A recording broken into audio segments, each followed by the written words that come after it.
Welcome back to Chats with Jack. I am Jack Talcott.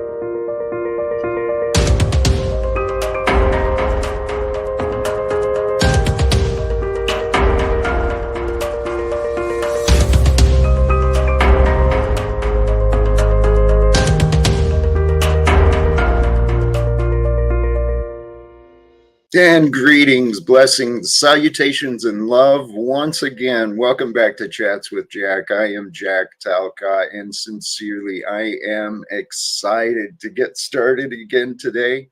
I truly appreciate you, all of you who may tune in, may join in the present at a later time, this platform, a different platform, a restream.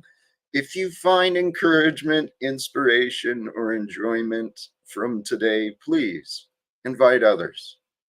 Let's help this to grow. Because today, as I'm starting, sincerely, greetings to all of you, blessings. These names, these faces, they bring me joy.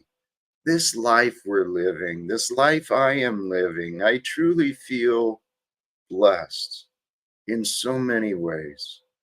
And I hope to help be a blessing for you, whoever you are.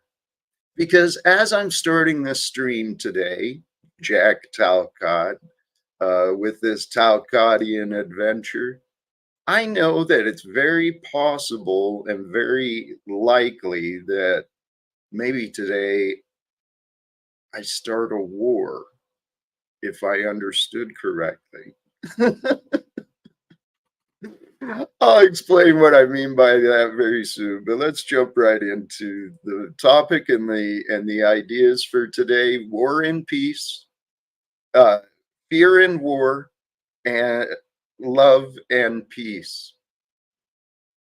In the background of me is love. In the background of the stream is helping hands heal hearts.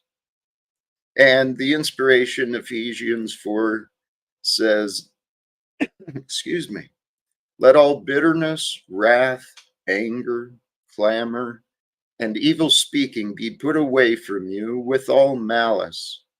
And be ye kind to one another, tender hearted, forgiving one another, even as God for Christ's sake hath forgiven you. The words I want to remind all of us of, including me, is kindness, forgiveness, a tender heart. It can be found with anyone at any given moment. And each of us, as we go through the day, we can be one of those who finds the joy of sharing kindness, forgiveness, a tender heart.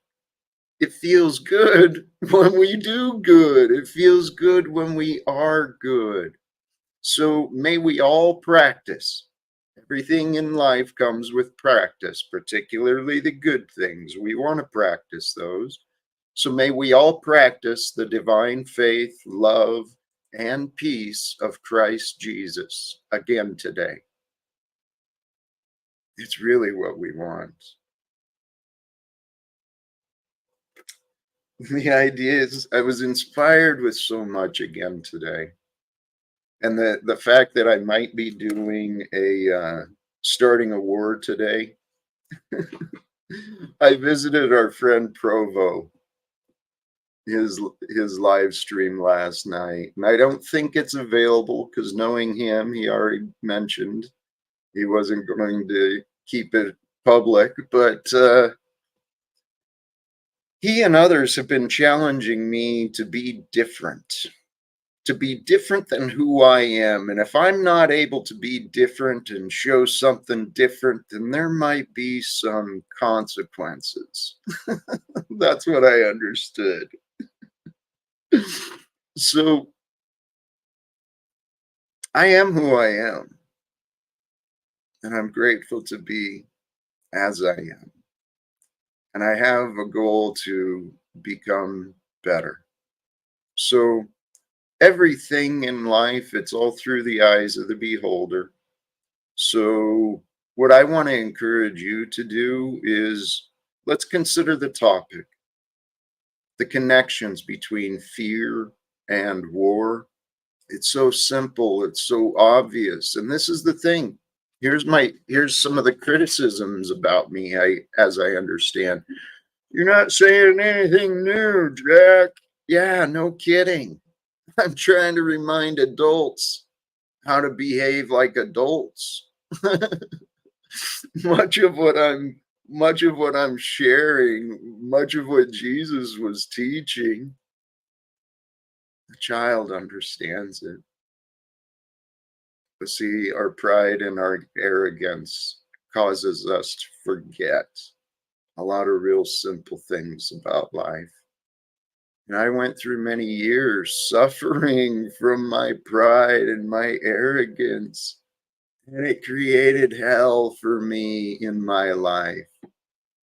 And brothers and sisters, I found my path by the grace of God. By the grace of God and my faith in Jesus and what he taught, I feel heavenly.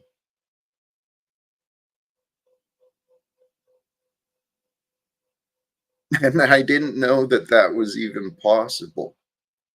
Because the world's got a lot of problems. There's a lot of things to be afraid of. There's a lot of things to be angry at. Life's not fair. Compared to what? Right? When we think these thoughts through, it is illogical to spend all of our time and attentions and resources in fear and building defenses, building walls, building barriers. Walls, boundaries, and walls, they become borders. And then what you end up with is a bunch of next door prisons. There's children alive today who are living in houses where they feel like they're in a prison. They're tormented by neglect, by parents who are suffering themselves from poverty. There's many children alive today who are feeling like they're in prisons. And then guess what? There's real children in places of war right now. This war and fear that has been so profitable throughout history, it's time for us to find different ways. And it's happening. We are part of God's plans for salvation. Me and you and every one of us. It's glorious. It's beautiful. If this life is true, if this is a real day in September 2024, there's wars, there's rumors of wars, there is confusion, there is darkness. People have been misled, people are misleading. We're all in the same boat. We got to figure it out. Because what I was thinking about regarding fear and war, fear comes from the insecurities and confusion, right? It's our insecurities and our selfishness that brings up the overactivity of the mind. And in our confused state, we start imagining things that are unreal. And these unreal things, they get our attention. And through the religions in the past, it's history is a perfect unfoldment of God's creation, God's plan. Now, how mankind interprets history, how you interpret your past, and the story you tell about your past, it's up to you. Just like the history we were taught in school, it was up to someone else.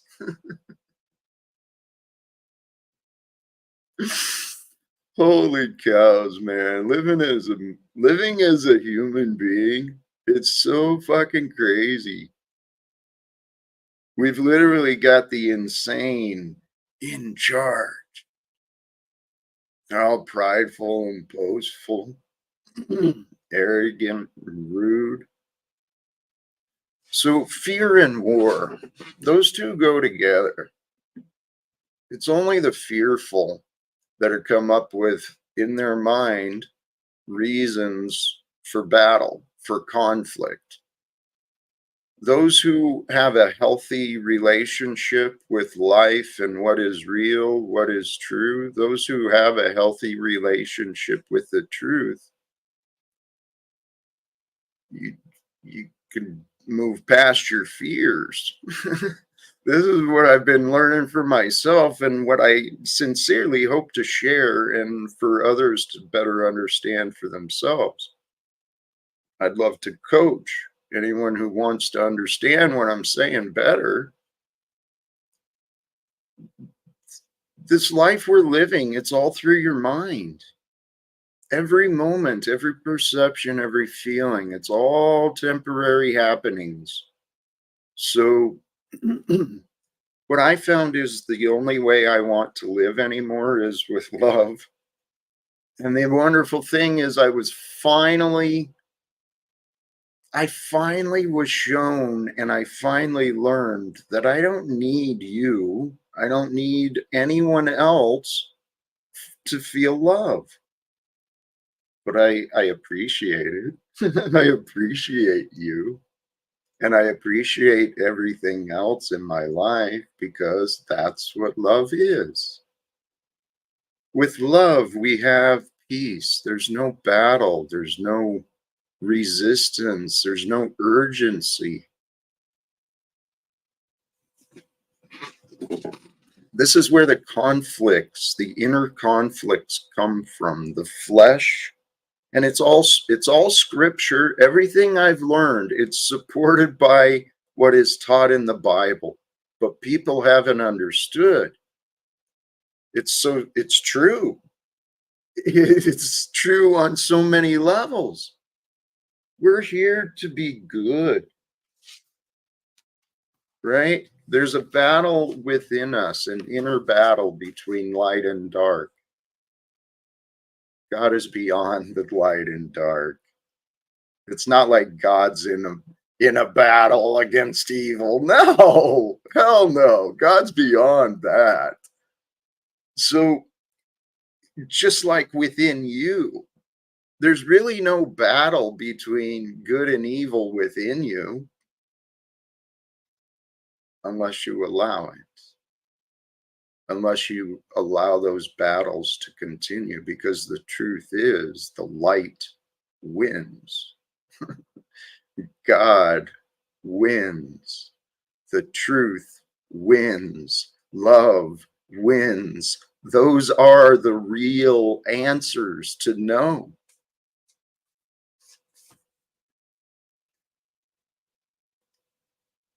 The comparison when I say I'm on here, I'm explaining very simple things with the hope to remind the world of things that are pretty simple. It just requires a change in perspective in order to understand the world. And if you understand the world and you see your part in the world, you can allow your part in the world to grow in whatever direction you want. But if you don't see things clearly in your mind and in your heart, you live in a life of confusion. And I've spent a lot of years like that. I want to help people avoid my stupid mistakes. But it's so simple and obvious. The words from the scripture are true.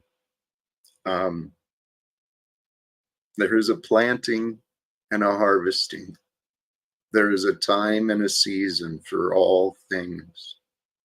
But each of us in our life, we've got an inner battle between light and dark, between good and selfish, right? The body and the spirit will conflict, because who wants to sacrifice themselves for another? Who really wants to give up everything just so someone else can be happy? That's stupid, man. Who's that stupid to give up everything for others? Right? So it makes sense. It makes sense that we would be selfish, and there's times to lie, there's times to keep secrets, and sometimes you just gotta be dishonest. And sometimes you really gotta fight. You gotta fight. You gotta destroy. You gotta get revenge. You gotta be sad. You gotta be depressed. You don't gotta do nothing. You don't gotta do nothing. You get, you get to be. You get to be alive. You get to be who you are. You get to be what you experience from what you can discover and what you can create. So we have been planted here on earth by divine forces of history and nature. So we're the primitive forms of evolution that Mother Earth has created. You and me and all of us alive today, we're the life that was planted, and we sprouted from the egg and from the womb, and then we were nurtured and brought to today. So the harvesting, what is being harvested? What are we planting in the world? Are we planting bitterness in the world? Are we planting more fear in the world, more confusion? I admit that I've brought plenty of confusion to plenty of people, but I don't intend to be confusing. I'm trying to simplify your life if you allow it. I'm trying to help. No, I'm not trying to do that. I'm trying to help. I'm trying to help you help yourself to a more simple life, a greater life, a life with more faith, more confidence, more peace, more love. Because if you live your life with more peace, more love, you've got a greater confidence to you, you've got feelings of abundance, and you're just filled with joy and praise. And wherever you go, you offer forth, what were the words? You offer forth the kindness, the forgiveness, the tender heart wherever you go. Dude, if you do that, the world becomes so much greater. Oh, Provo, I'm so glad to see you here. So glad to see you here. I spoke about you earlier. I recognize the facts. I was placed on notice that should I not show up today with something different, man, there was going to be consequences. I understood that. And I shared that with my audience that I was in defiance in some ways. But in my defense, I did change the start time again. And so starting at a later time is a little bit different. And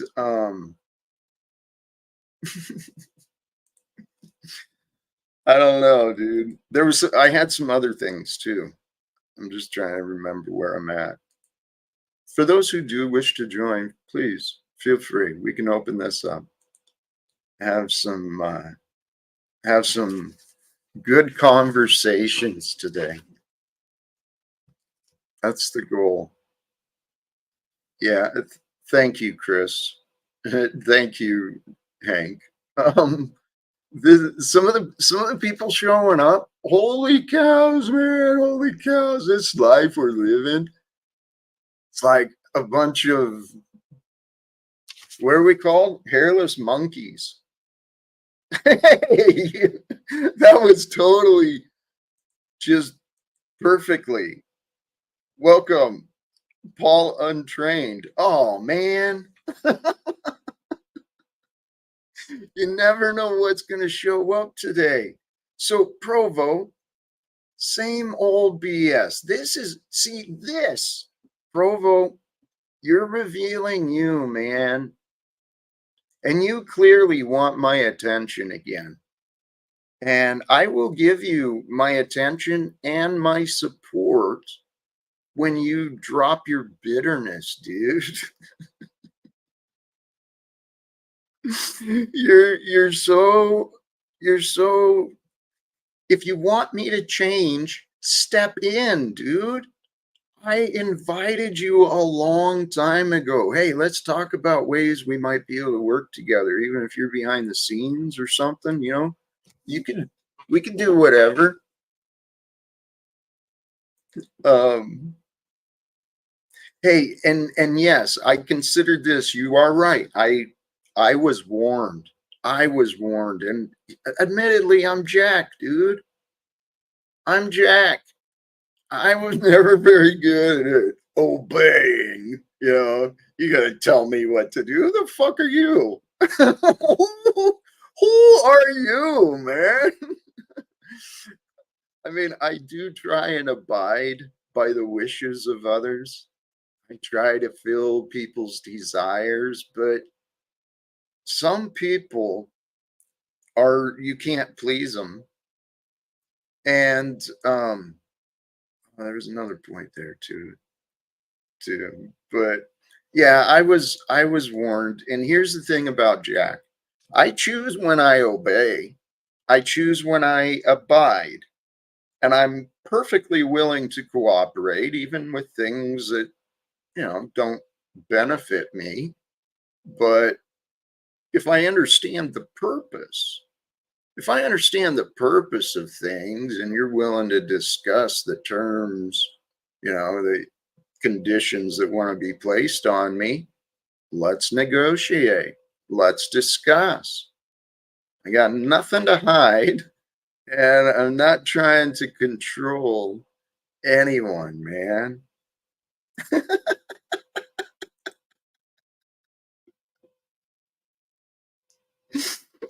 Jake is so bad at defending himself. Painful to watch. Back to the example with Provo.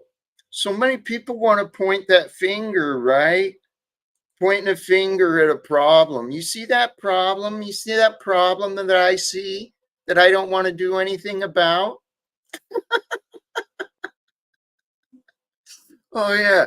Provo and others keep telling me to be different. Be different, Jack. Be better. Be better and be different. Oh, okay. I'm working on it. I'm working on being better and what did I say? Hey, welcome, Paul Untrained with hey, I like the guy. My friend Zetetic Warrior. What's going on, my friend?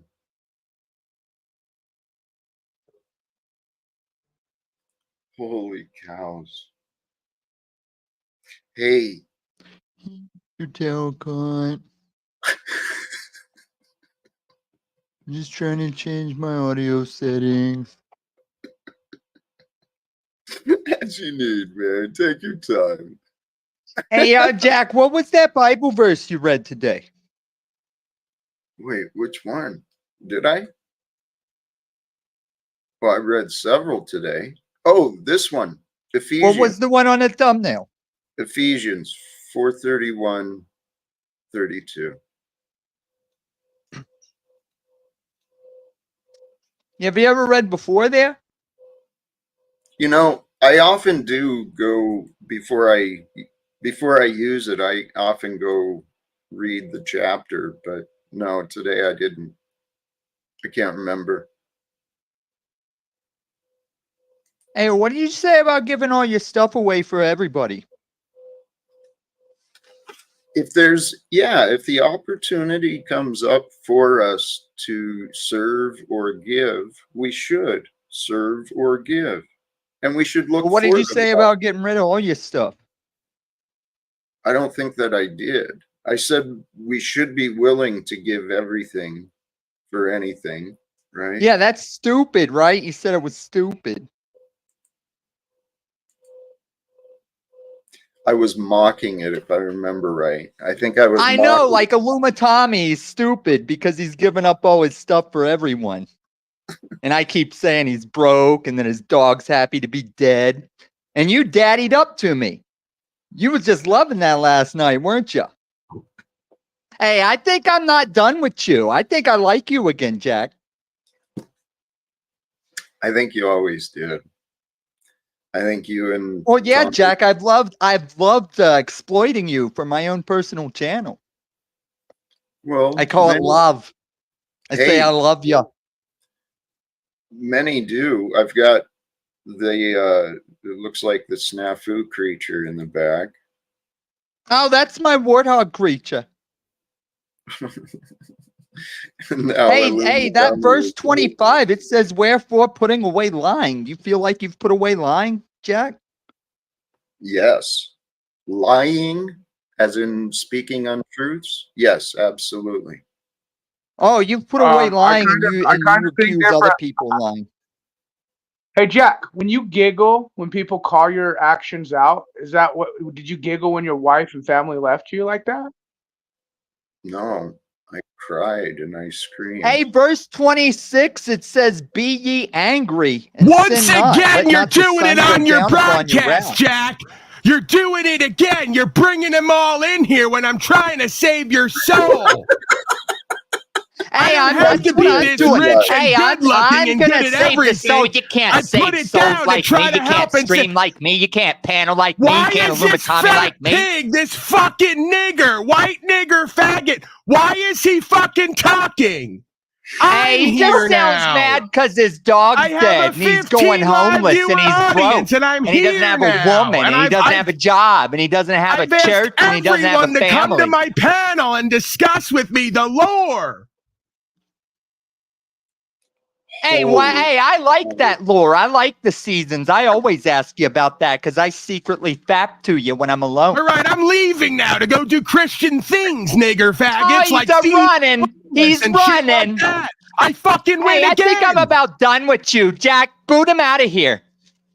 Boot him out of here, Jack. I think I'm about done with him. Nah, he ran. Nah. Holy cows. I ran too. He's angry. He's gonna be homeless and his dog's dead. His dog's happy to be dead. Holy cow. Hey, this guy used to be a cop. I think I'm about done with him. People have pasts. I want to thank, who was that? Hey, let's get in the now, Jack. Yes. This is entertaining. No, right now. Right after yes. Now. Get in now. I'm here. Now what? Now what? Now. Get in the wait. Now. Hey, I think I'm about done with that now. Can we go to the next now? I'm your daddy, Jack. I fathered you. I busted inside your mother and I fathered you. You're my biological son, Jack. I am your biological daddy, Jack. So who's this? This is Paul talking? Jack, it also says in these Ephesians that we're not supposed to joke or fool. So you think we were being Ephesians last night at Provost? It's okay. He's Mormon. It's not like Christianity. Yeah. Hey, I think I'm about done with that, which is that's not true. Lumatomi's not successful like me, ain't got money like me, ain't got an old lady like me, ain't got a trailer like me, ain't got land like me. Is that It's actually a picture? Is that actually a picture of the real you? Is that really how you? Is that you? Seriously, I'm asking you a question. That's me when I was on fire. Hey, Mike. This is our friend Illumitami with Paul Untrained. No, you were doing the bits last night. He got to be you last night, and now you hate bits? You like bits on Provo? You liked your daddy's bits. That's Tommy, what it was. You like your daddy's bits. You don't like anybody else's bits. Tommy, I love your bits too. Who is Tommy? Remember last night when Tommy was trying to address me, but I was you, and I kept saying, "Who's Paulie?" Because I was Jack. You were into it. You did well. Yeah. Tommy, are you going? I know. I was totally an asshole. I was Jack when I was telling Tommy his dog's dead and loves to be dead. Well, hey, he's going to be homeless, you know. He's going to be broke and homeless because he's a hater, loser, failure, fader. What if we use our time together to brainstorm? What, how to get Illumitami more homeless? Oh, let's see what other ideas could happen. Being homeless, that's a funny term. See, when I was, quote, homeless, I was traveling around in the mountains in the Appalachians. Hey, Wizard, I think I'm about done with you. Or a couple years down in the Ozarks. It was the greatest time of my life. I urge you to become homeless in relation to that term home. See, this is his world, and this is where we are at home. We are live in this world. That's not true. This is the God of this world's world. We are sojourners in this world, but not of this world. That ain't everybody. So tell me again how you can be homeless. You can have no shelter out in the elements. Don't you believe in the scriptures where he takes care of even the smallest bird? What makes you think he's not taking care of you? Not everybody. It's only because you don't observe the shelter. Then how are we supposed to take care of the least of these if we're just going to sit back and let him do it? By doing it yourself. Jack could tell us he's a real Christian. He's like Jimmy Swaggart out here. So, Paul, can I ask you a question? I don't know. Is it about policy enforcement? It's not. No, I'm just saying. Let me ask you a question. Do you hate God? I personally think that I am God. Okay, so you think that you are basically the know-all, end-all, and you are the healer of everybody on earth. Hey, I think I just listen to all the YouTube videos on spirituality, and then I try and talk off that, and it makes me really antichrist. Right, so I know who you are because you alter your voice. That's not actually how you even speak. And what you're doing is blasphemy, and it's not good for your soul and your heart. It's not, because no matter if you don't like somebody or not. I know. Illumitami tried to tell me that one time. I just shunned him and said his dog was dead, and he's going homeless. And then I just take Jack and I make him my son. That gives you levity to put someone down and wish the worst on them. Does that give you levity in life? Hey, I'm Christed like that. Can't do it like me. So Christ died for us. Hey, Jack, you ain't never done nothing like me. What have you done? What have you done? I've done everything, and everybody else has done nothing. Give us a few examples of the glorious things that you've done. Hey, I think I'm about done with you. I never give my examples, and I never let you tell your examples. I just know myself, so I know you, and you're a loser. I know myself, and I know him, and he's a loser. Hey, the bit was fun. Thank you. I appreciate it. So, the topic today, fear and war, love and peace. I mean, here's something I'm a little frustrated, and you're still here, Illumidummy, but you're included in this. I was sitting here watching three grown men, one intentionally playing an act, but three grown men telling each other what to do without humility or care for what I have available. I mean, I'm going to bring Mike back up. You're a wild card, my friend. It's all right. It's just when people want to make these little acts and people want to come up and play these characters. Hey, Mike, I don't need your explanation. Well, I can speak, can I? Please speak with relevance. Right? Well, I can if you let me finish. I was saying that people come up and play a character which is not relevant to the conversation, and it's kind of ridiculous. And I think it's good for someone to call somebody out that's not really being relevant to the topic at hand. Respect. I agree with that. That's all I'm trying to say. Thank you. And, yeah, and there are people that will come up and they will make light of important things and serious things. But if they're doing it kind-heartedly, then you can kind of take the humor in there's humor in everything. But people come up and it's just like, goodness gracious, it's like, Mike. So and some people don't actually realize the character they're bringing. But this is where I hope to help people. Yeah. I hope to help people realize what they're doing so that, with their own self-awareness of what they're doing, maybe they can change what everyone's receiving. I've been trying to do that with a lot of people, to be honest. Like this character who's been in an interruption for many people's projects. Snafu. I'm really debating and letting you not talk to Kima the way you've been treating me. He's coming on this week, hopefully. And the way you treat me, you do care. That's the funny thing. You're going to care because we got more of your family. You're right. And you're always looking for problems and victories and wars. And it's a sign of your insecurities, Snafu. And Jack, I've been a perpetrator of that kind of stuff. When I was younger, when I was more immature, I'd always want to fight and argue. I'd always want to fight. Like, I know something is the right decision, but my pride and my ego wouldn't let me forego my own idiosyncrasies. Like I was afraid to take the step to be vulnerable. I think a lot of young men and women now, they're afraid to just let go. And just let go, and I was wrong. Where do I go from here? And I think that's the biggest problem in the society now, is that we're afraid to admit when we're wrong. Does that make sense to you? That's exactly what I've discovered in the world. People's pride and arrogance keeps them day after day fighting these perpetual battles with reality.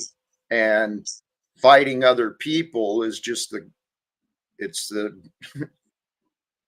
consequence. People aren't fighting people, they're fighting what's in themselves. And you're fighting yourself.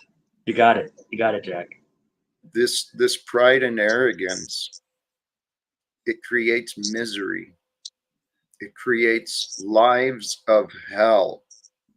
I escaped my own pride, my own arrogance. I realized, here, you want to live without fear, realize your fear is it's not an insecurity, it's your pride. Yeah.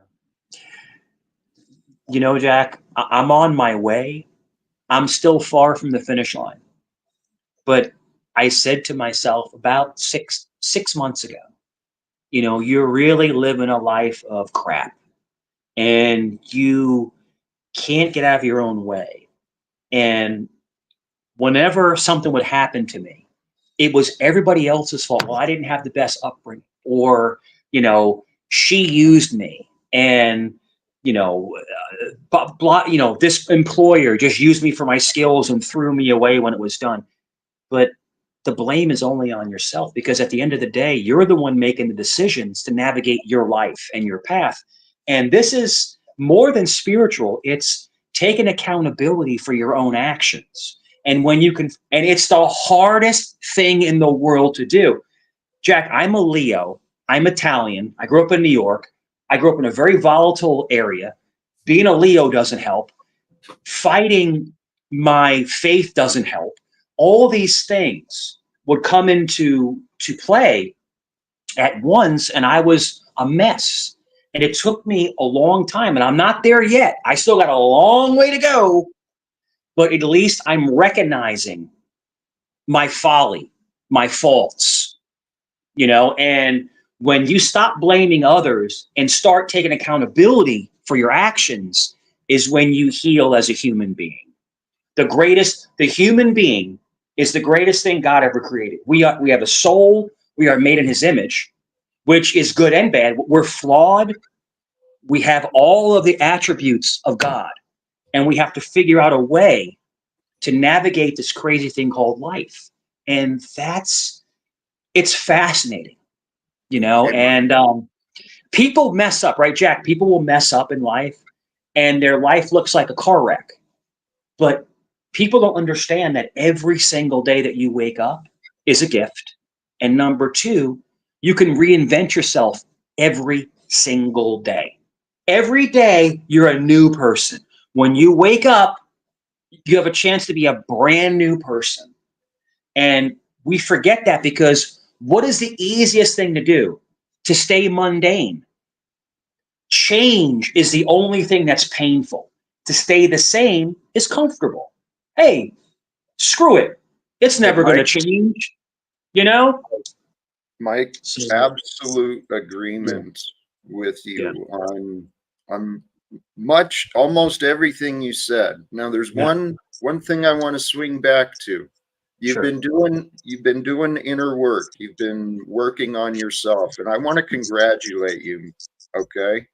That is what our world needs. It needs men and women looking at themselves, trying to become greater. And the best way we can change ourselves, overcoming those excuses and blame. What you said, that's what I learned, Mike, it's the absolute truth.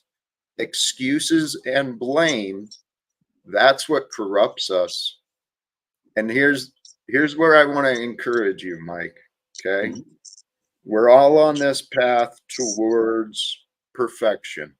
That's the goal, is to be a pure image of God. And the distance is far, but aligning with God overcomes everything. So the choice, the distance can be overcome through the choice. Through the right choices, any path becomes more simple, right? And God has allowed me an experience of study in the world, and more importantly, self-study.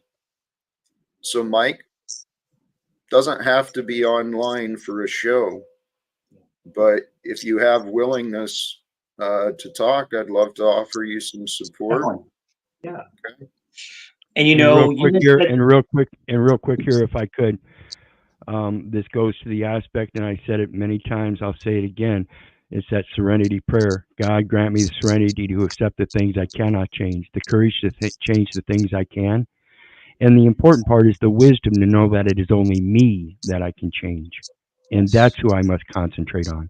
I can't change the world until I change myself. Once I change myself, then the world around me will start changing automatically according to my input and its effect. Actions speak louder than words. Yeah, you're right. You're right. And I think a lot of us get convoluted. In other words, I played football. I'm a bigger guy. I was always a jock. So I was never like a partier. I was always like, football, eat, go to sleep. But, I got sucked into that whole drinking culture, like in my mid-20s. And, I would drink, but I was functional. Like you could never tell. Like I had a great job, made great money, always had a nice house. But I was running from reality. I was self-medicating all these changes. I'm supposed to be making these changes to be a better person, a better father, a better husband, a better human being. But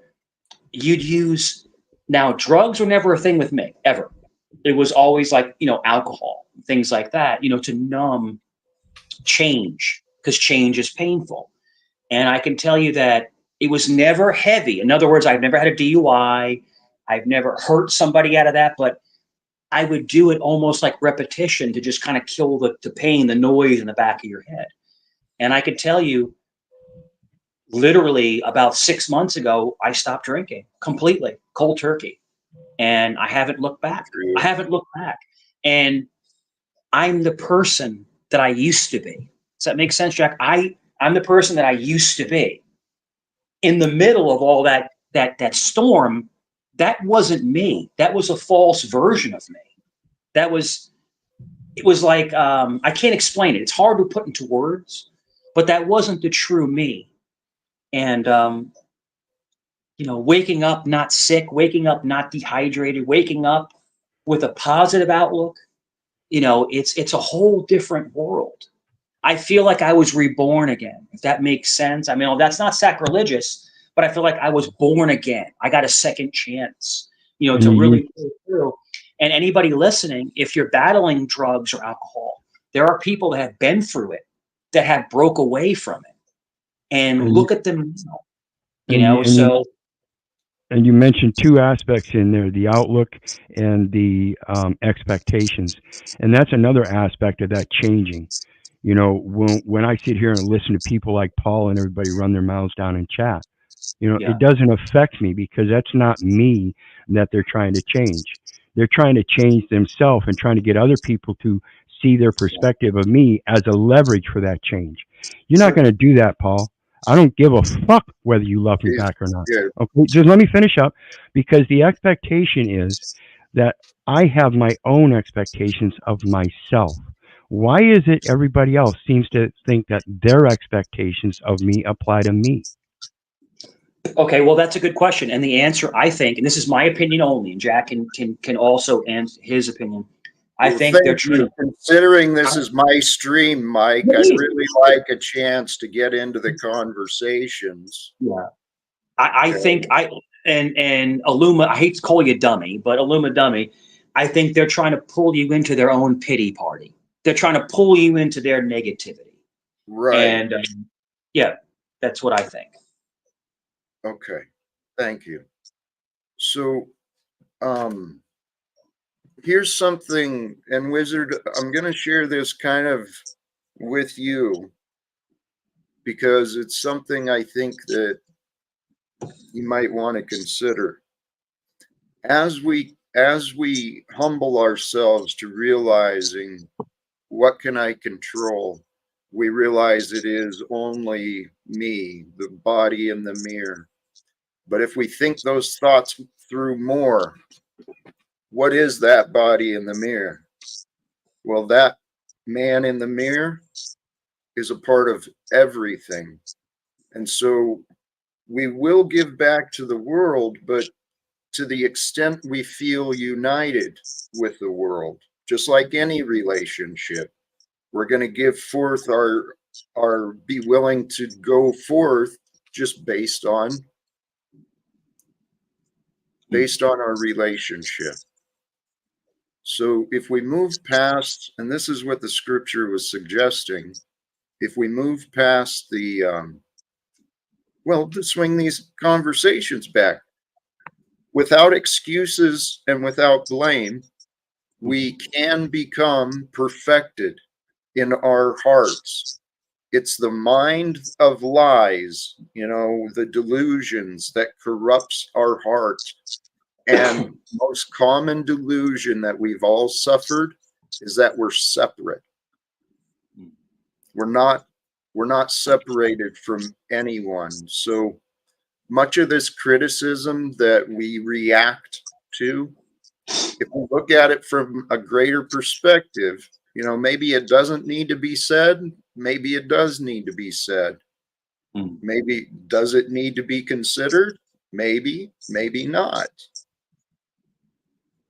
The way I see it is I just try to pay attention and consider everything. Because peace and love. Hey, Jamie. What's going on? Welcome. we're all a part of this crazy time in history. There's a lot of people that will find a focus on a single battle, right? With a neighbor, with someone online, with past relationship, whatever. When we focus our time and attention on battles, we're not paying attention to everything else in the world. Mm-hmm. I believe, should we think it right? Well, hey, I honestly believe the world is ready for change. The facts are obvious, right? The world is ready for change. What brought us to where the world is now is excuses and blame have created this bureaucracy and hierarchy of corporate and government power, and all of these illusions of separation, the caste system. I don't know who's ringing. All of these illusions of separation from the past, we don't have to continue them. We can unite together. And people can unite with agreement, with the choice, the willingness. If we each agree that the only thing that matters is the truth, the objective truth, what is objectively true in the world, if we find agreement on the truth, we've got no battles. We can end the wars. So a world how you been, Jack? I'm good, man. I'm still, hey, I don't mean to cut you off, but I'm still inviting people. Let's see what we can do. Today's another day of life.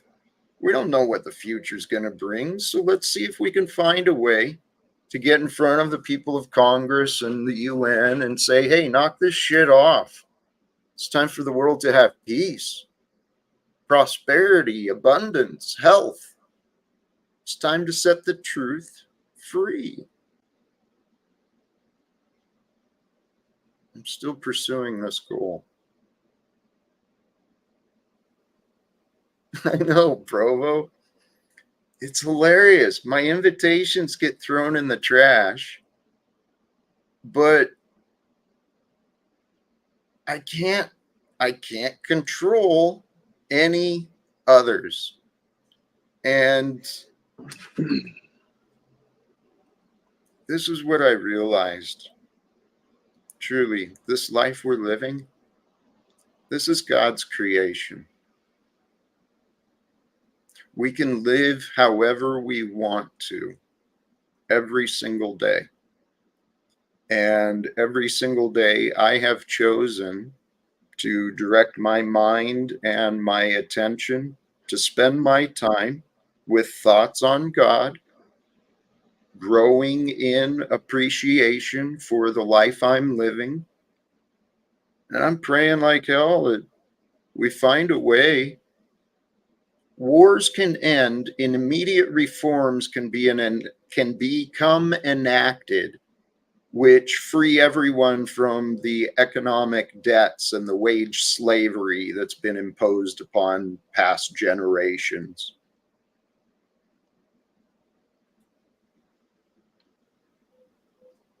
Let me ask you a question, Jack. What do you mean by wage slavery? Having to pay money for access to everything.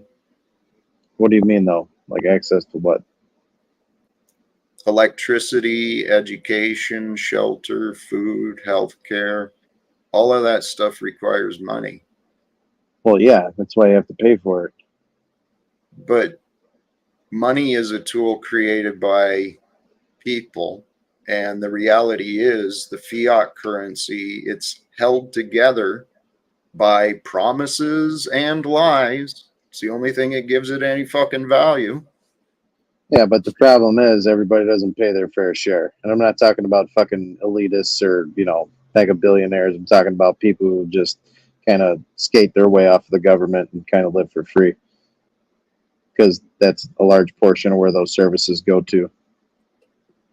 you're distracting from the point. No, accountability for our people in Congress and our people in government. Okay, That's yes. a big problem. Okay, that's amen. the problem. The Yes. problem. It's the deferment of and the blank check that we write and not the itemized list that gets issued to us. So what holds us back? What prevents us from getting in front of the people of Congress? Accountability. Whose accountability? Because I got rid of us for our elected officials. We don't do recalls. We're too concerned with the comings and goings of the day and putting food on the table. We don't get involved in our state. Well, you're not, and I'm not, but a lot of people are distracted from, actually giving a fuck about their family and, Jamie, that's by design that it takes up so much of the day, and I didn't agree. always require both parents to work. Yeah, I agree. Totally agree. So but it's everything. Here, it's like this. Sorry to interrupt, but what Tommy said, it is designed. This is how wage slavery works. Everyone's so committed to survival, economic survival. Working and getting a paycheck is fine, but I'm not going to continue entertaining fucking arguments. So let me ask you a question, Jack. So by design, is it a predatorial design, or is it something that is part of evolution with the technology and with the implementations of what it does to us, having quick access to things and higher expectations, stuff like that? Do you think that plays a key role in what we've come against? In the end, it's a perfect unfoldment of God's creation. So there's a perfection to everything. There's a lot of variables in how we got to where the world is today. But objectively, if you just look at the objective facts under the current structures of authority and wealth, those man-made concepts have the world at war with itself. And the only reason a billionaire has a billion, or the only reason a government has any power, is if it's enabled. And here in America, the wage slavery and the wars are being voluntarily enabled. Not only enabled, I mean, people know this corruption is happening in the US government. People know there's corruption in the banking system, the corporate systems, the government systems. People know, but they go along. I got no other choice. I got to feed the kids, and neighbors sure as fuck aren't going to share, are they? No, because everyone requires money. It's nonsense. We don't have to live this way. We can find better ways to do it. Got a question for you. How do you feel about what the Pope said? I think it was like last weekend or maybe Friday or Thursday. He said that all religions are a pathway to God. I've said that myself. It's true. I mean, it's true. There's always good, bad byproducts and good and bad byproducts in any religion you're in, but it's all a pathway. It's all leading to the same thing. It might not be like my God's at the top of the totem pole or your God, is at the top of the totem. It's release of pride and ego and just a better pathway to spirituality or moral feelings, however you want to describe it. How do you feel about that? Yes, Jamie, what I see happening, there is a shift, an awakening is happening around the world. And lots of variables again, but I see we are at a time. If people would stop fighting and start communicating, if we look at the facts, everything shows unity, right? Uniting together, overcoming the secrets and lies that keep everyone at war with each other. Secrets and lies create enemies. Our enemy as a species, it's in line with the Bible. It's taught by many of the people that, well, the people who the religions were founded about, they were about peace and unity, the one God. We don't. Well, I think, honestly, and I've always thought this ever since I was a kid, I think that the reason why religions were made, or any kind of ideal like that, is because if we don't live by something more and we only live in the moment, and like you could describe a moment as like a day, a week, a month, a year, or a lifetime, but there's a beginning and an end. And if we live specifically for that, then it kind of it becomes mundane, and people, I'm not going to say all people, but for the large majority of people that I've come into contact with, like I said, not all of them, but most of them, including myself at times, you get to the point where you need to live for something more, and you need to concentrate and kind of hope that there's something at the end of the road, even past that. Because if I live for this world, you'd have to be one tough son of a bitch to just live for this world, because it tries your fucking patience. And it's like, if I'm living for this, I got fucking robbed. I got gypped. Well, yes, Jamie, that's one of the, when you were talking, I was remembering, if I'm not mistaken, you encourage healthy self-development. Yeah, try to. And what you said, brother, absolutely. You've got to have a purpose. You've got to have a greater purpose for what life is bringing. Oh, man, give me just a moment. I agree with that suggestion. Hank for the win. You What's know, up, Hank? Hank rocks. God. Yeah, Hank's funny as hell. I like talking to Hank. Well, this is the thing. We've got some great have gathered, and it gives me hope for our future.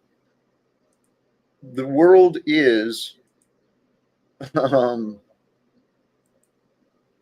world is changing. We've just got to start understanding each other. And I just realized I took us off where you were, or what I was trying to get to. Oh, overcoming the world. And what you said about having a purpose. I thought I had a purpose in my life in the past. First, I thought it was my son. And then I thought it was, my career. And I thought it was the unions. I thought it was serving. But through my life, my purpose grew. And it started including more things, more ideas, between the environment and social justice and political economic reform. I mean, that's my purpose. And if we battle against the world, it creates a life where you're fighting for survival. You're fighting to fit in. But if we, excuse me, if we surrender ourselves, who we are, and allow the greater divine forces, right, have faith in God and unite with everything, my prayer is to find a way to end wars. And that war thing, Jack, again, like I said earlier, you got to find the war within yourself, and this goes to Jacob's ladder. When Jacob fell asleep and in his dream, he felt that somebody was holding him back, grabbing onto his hip and squeezing with an almighty might, and he thought it was God holding him back, only to realize it was himself holding him back. And that is the war within self that you have to overcome in order to ascend. That's the story of Jacob's ladder. Understand, you have to look internally and find out where the real war is. And when you do, you find out it's yourself. Again, Lord, grant me the serenity to accept the things I cannot change, the courage to change the things I can, and the wisdom. Where does wisdom come from? The fear of the Lord.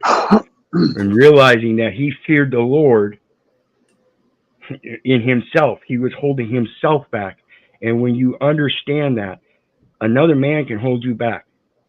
That's your own fear. Don't let that happen.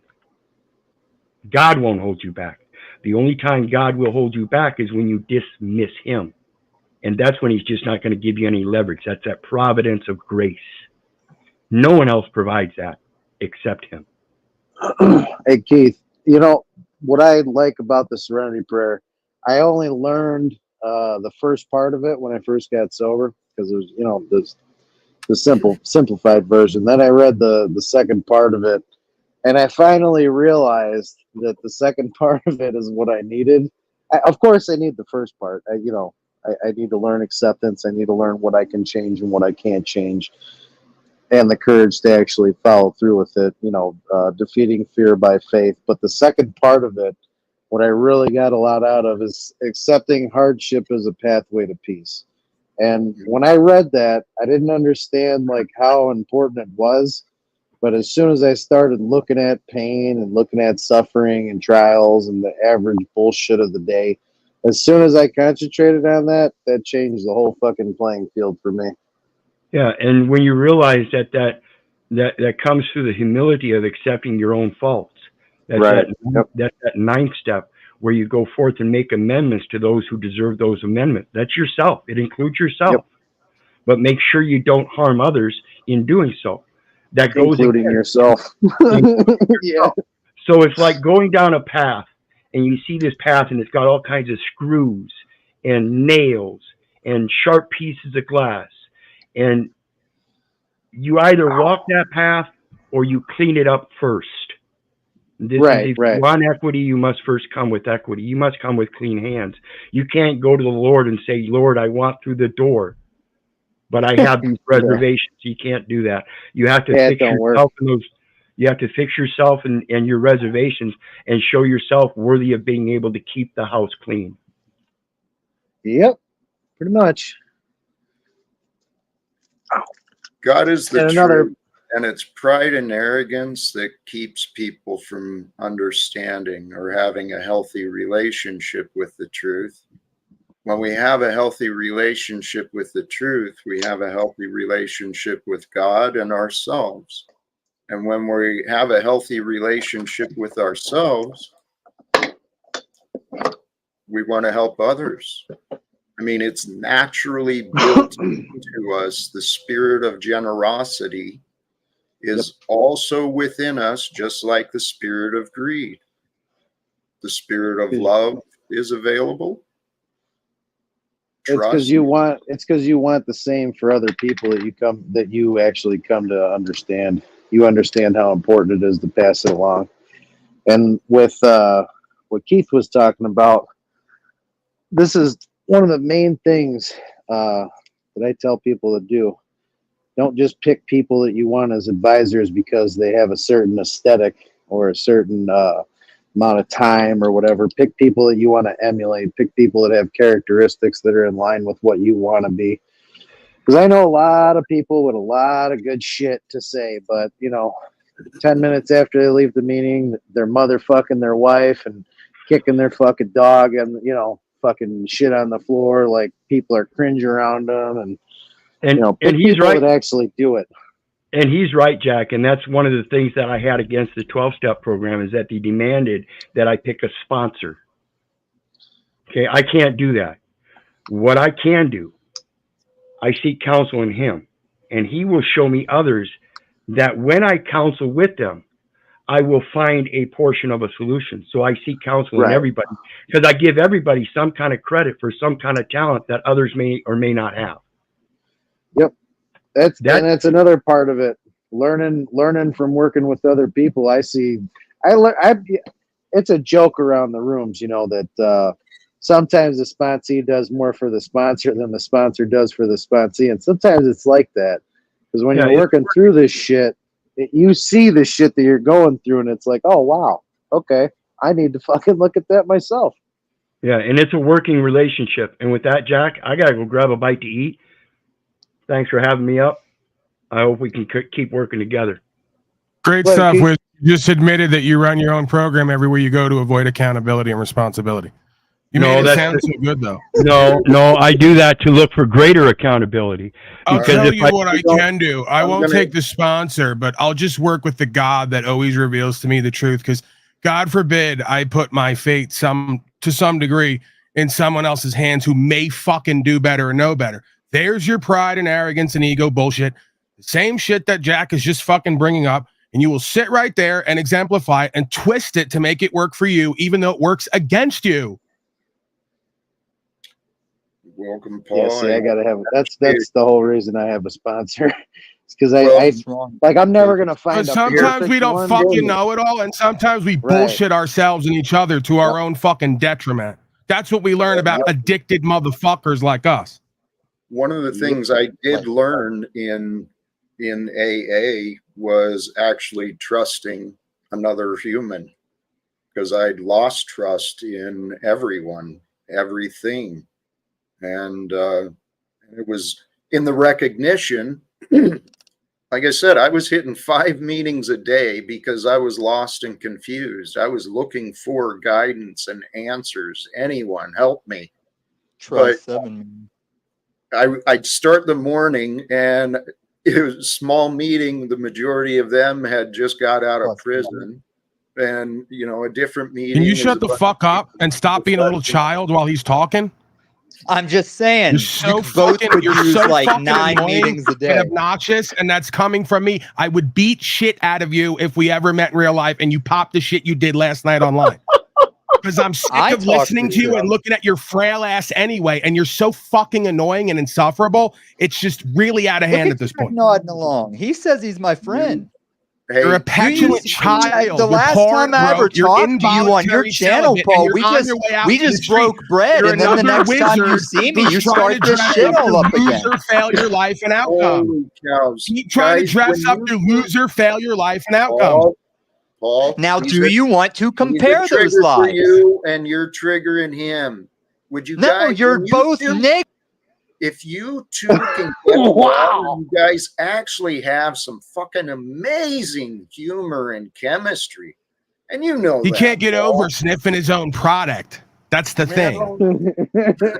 His product gets him and everyone nowhere, but he can't stop sniffing it. It's the pride and arrogance. We all catch it. We all catch it. But oh shit, I love this. This is what I needed. Paul, thank you. You're gruff. I love you, brother. I don't agree with everything, particularly. Kiss me on the mouth right now, Jack. Fuck it. Kiss me on the mouth right now. We're going to apocalyptic time. Let's surrender. Throw it all away. Throw the hate away. Let's submit to love. Paul, the world is waiting for that. The world is waiting for you and I to kiss each other on the mouth. Well, now I know what this is all. I caught you, Jack. I got you. I tricked you. Now I know what this has all been really about the whole time. No, the world is waiting for us to align. And dude, Paul, I'm serious. I'm gonna point the finger, just being polite, but you, Wizard, and Tom, you share a similar trait.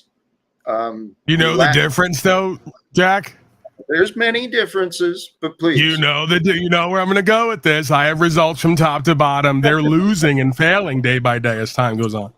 They're getting worse and worse. Everything's getting worse and worse. I'm getting better and better. That's what they're saying, too.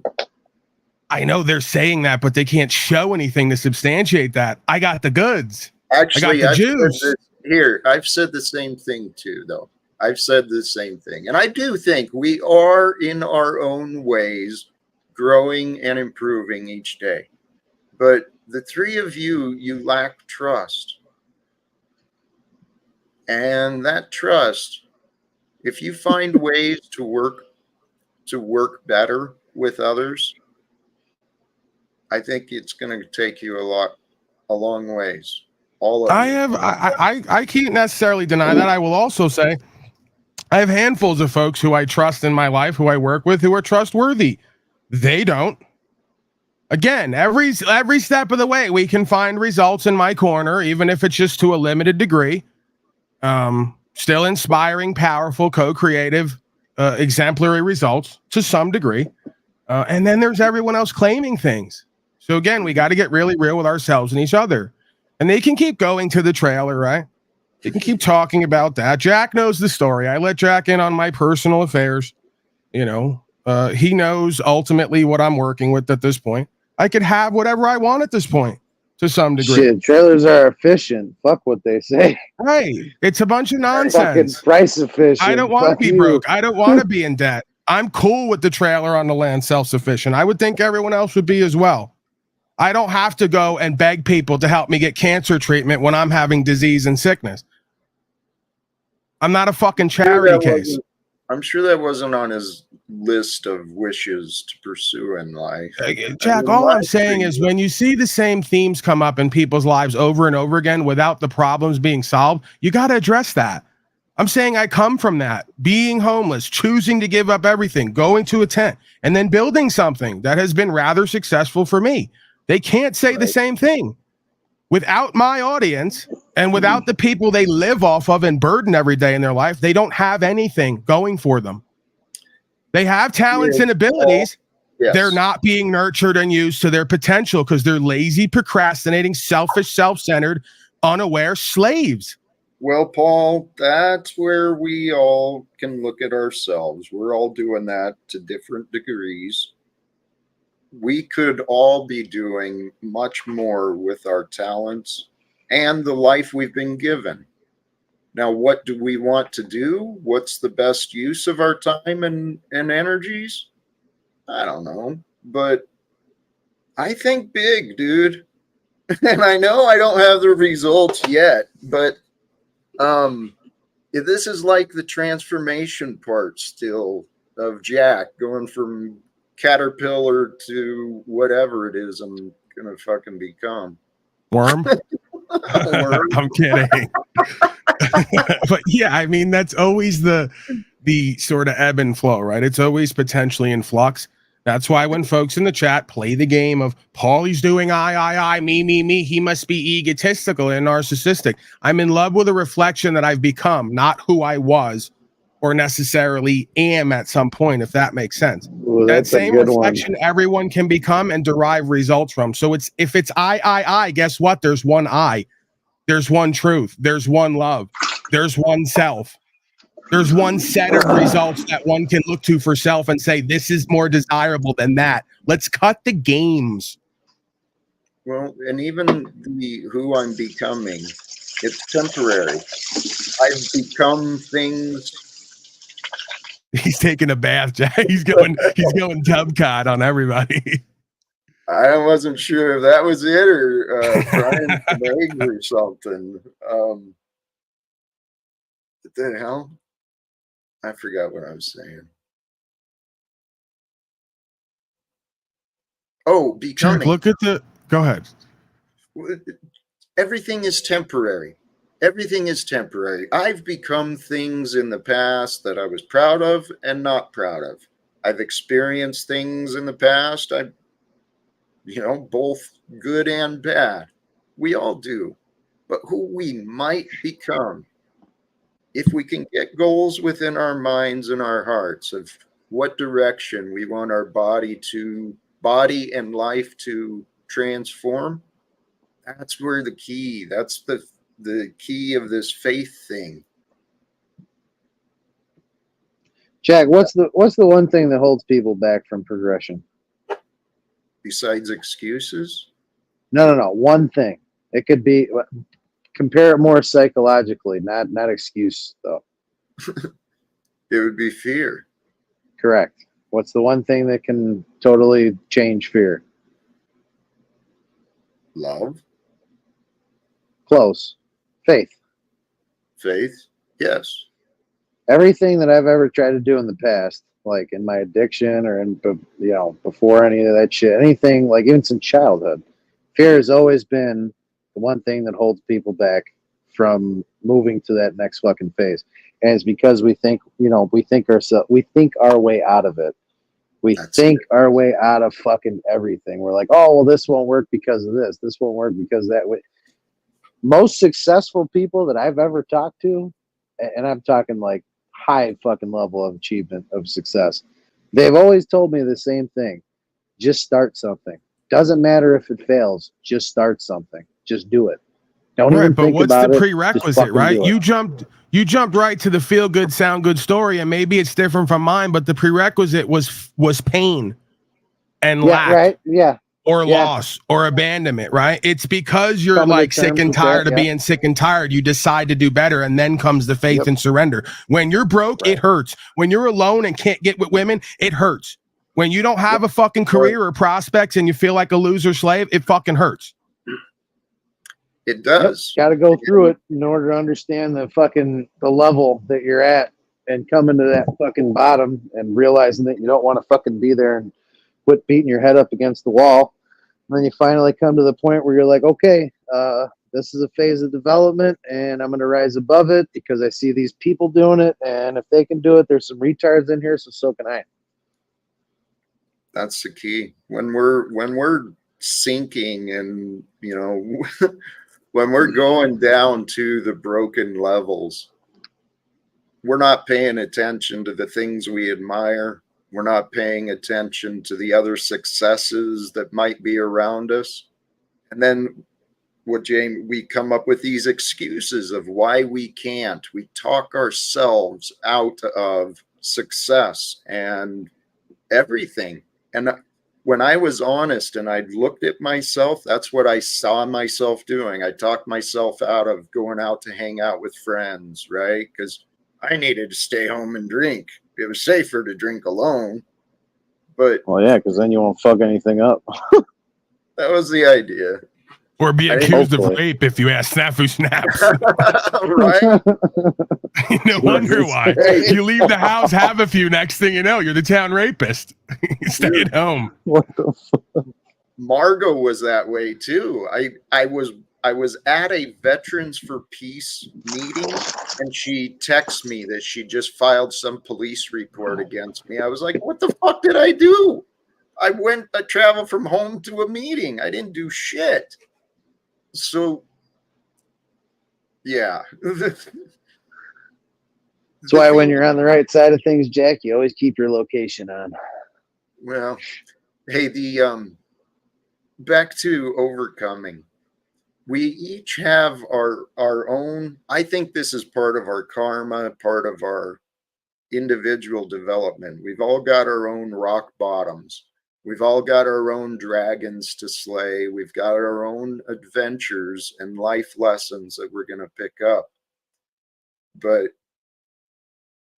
there's a lot of people suffering from their own stinking thinking because they were raised by confused parents, right? And they were raised in a society that doesn't respect what is true or real. So the case can be presented easily that the selfish nature and the manipulation of secrets and lies, that conditioning has literally driven people insane. We're insane to continue to take the poisons of drugs and booze, and we are in a state of insanity when we can't control ourselves. But it's the truth. Learning lessons, being able to humble ourselves and learn from those who may have succeeded. When I started, and there's studies on this too, the power of imagination. So if you imagine the mindset of someone you admire, you're not mimicking them, but that's how we learn.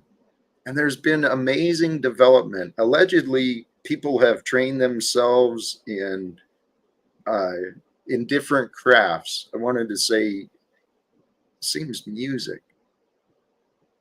we can learn things without even doing things.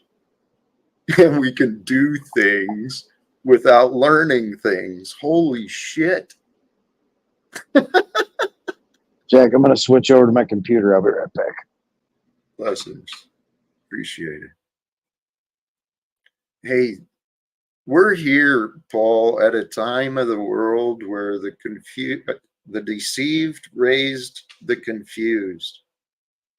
And all of us have our own confusion to overcome, but I found myself feeling at peace when I allowed the reality to set in. This whole world, man, it's ours. It's ours to share. And I know for a fact that if each of us can help someone else in the community, help them solve a temporary struggle or a temporary problem that's been holding them back, maybe it's drinking, maybe it's, their way of eating, whatever. If we can find the willingness within ourselves to say, hey, I'd like to learn. I'd like to know how to overcome this problem, how to succeed in this area. When we can trust that the answers are there, we realize the answers come through other people, and people aren't our enemies. It's the habits and the thoughts. But I don't know. We are our own worst enemies. We create a life where we're bound to live out the consequences of our choices, and then we spend the rest of the time pretending like the consequences are not present, revealing what we've done and not done. This is delusion. I love that you brought that up, because I was thinking about this. I am judged by the results. Everyone is. Well, I've been saying for a long time, the results are out of our control. We can influence, we choose, we play a big part in it. But every one of us, we have to accept responsibility for the facts. And regardless of what we choose, we have to be willing to accept the consequences. And so the results I'm dealing with are the consequences, and I'm comfortable with the consequences. I don't hold a lot of regret for choices I made in the past, but obviously could have done a few things differently. But I get what you're saying. The results are not directly in our control. What's been revealed to me to some degree is that results are indirectly in our control. And what I mean by that is by understanding the result, we can reverse engineer the cause and effect and what got us to there, right? It's the same way as if saying, I'm going to swing a golf club and hit a golf ball and then say the result doesn't matter. It has to matter. I have to look at the trajectory of that ball and where it bounces and what led to that, right? In order to change my approach and my swing to generate the desirable result. So that's why I get on Wizard and so many folks here, because I am them. I'm literally the guy who my father told me, Paul, you got to show me something real. I don't give a fuck about your truth and spirituality. I said, what was real? Money. I thank him for that in a way. As much as he was egotistical and prideful and worldly, right? And comes out of a system, I have to thank him to some degree, because I can't deny on some level that the value that's come forth hasn't been an inspiration and a motivation to me to verify a validation and say, hey, bro, you're on the right track. You're getting to something here, and you ain't got to sell your soul to get it. Right. So there is value in having that experience. We can't devalue and demean that. And then these folks want to attack me for me literally wanting them to be a part of and have the same experience I've had. I'm not a hater. I don't believe that other people doing better means I do worse. We could all do better together if we're all not burdens and we're looking at our result and being honest with ourselves and saying, you know what? I would like a few extra bucks in my life without having to be a charity case and begging. So I better get to fucking stepping. I better make sure my dance steps are better than Gene Kelly when I come on this fucking camera. And people will see it. They will feel it. Right. And part of it too, let me just finish up, because I know I do a lot of ranting. I don't want to take up too much time here or too much of the presentation. But I get on you, Jack, not get on you, but I remind you of what I have to remind myself, that the more we stay around loser failures who don't want or are not working toward having better for themselves, the more that energy rubs off on us. Motherfuckers can see when Jack shows up here and he's in his groove, whatever it is, if we want to have fun with it or not. Oh, I had a thought earlier, right? Because that's Jack's catchphrase. We all have our own fucking catchphrases and persona. We can see when Jack's in his mode and he's on his shit and he's doing whatever Jack does, just like we can see with Pauly Boy. And we can see when Jack and Pauly Boy entertain the loser, failure, thug lowlifes who are going nowhere in life, and it detracts from their movement and energy. So I'm sure if I was to study the chart, there'd be a direct relationship, not only to the planets and to certain movements and alignments cosmically, but to who comes in and out, the ebb and flow, and what we give our time, energy, attention away to, or splice it to, right? I bet if you looked at it, you would see the days when Jack is focused on his shit and he's doing days in a row and weeks in a row and he's not entertaining these clowns, you're going to start to see more value open up, especially if you accept that that's meant for you, right? Once you call the money evil and say you don't want it and we got to change this whole system, you're indirectly saying you're closing off the pipeline for more of that coming into your life. I really do believe that. I'm not even saying you're necessarily wrong. I'm just saying two things can be true at the same time, right? Where value is meant to come into Jack's life if he lives a certain way, just like Pauly Boy and everybody. And at some point, if we need a system change, then that's going to fucking happen and we're going to be part of it. Well, word. Yeah. Hey, welcome back, Jamie. Welcome, Machine Lies. Meetings. I wanted to, Paul, a few things you said. I'm of faith, right? Divine and whatever. There's a perfection to be found. You had exactly the father you needed to create you into who you are becoming, right? And that's what I had to accept for myself. I regretted I didn't have a dad or the healthy relationship and all that. I lived with a lot of second guessing and it resisted, you know. Finally, I had to accept, all right, I had to be honest. My parents didn't know shit. I mean, they did, but they didn't. They were like me. They were confused. And Paul, I've learned a lot of different philosophies, and including some of the more modern interpretations of money and the power of money and the laws of the universe, the exchange of energy, and all of those things are true. Money is a tool. I don't, as much as I said this, and I've been wondering, is this the reason I don't have any money in my life? Because my goal is to reform the system? I'm telling you, Jack, I really believe that's part of it. Because I never had nothing. I've always had something. It seemed money was never completely my problem, but I've seen abundance come into my life in different ways.